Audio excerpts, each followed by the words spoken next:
Hello, नमस्कार मित्रांनो. आज मला माझ्या मित्रांनी एक गिफ्ट आणले. ते गिफ्टची अनबॉक्सिंग करू आपण. आणि गिफ्ट हे माझ्यासाठी नाही तर माझ्या मम्मासाठी आणलेलं आहे त्याने स्पेशली. काय आहे पाहू आपण. अक्कलकोटून आणलं, म्हणजे श्री स्वामी समर्थाची मूर्ती असेल बहुतेक.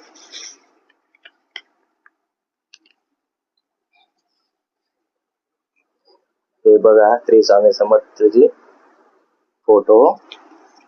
हे पाहू आपण.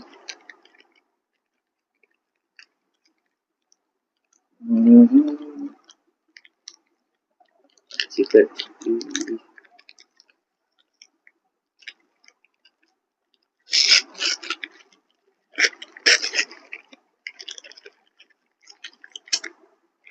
आणखी आमच्या मम्माला श्री स्वामी समर्थाचं खूप म्हणजे खूप श्रद्धा करते. मम्माला श्री स्वामी समर्थाची मूर्ती म्हटलं तर मम्मी आणखी खूप खुश होईल. हे पहा कशी वाटली Shri Swami Samarth. And thank you so much.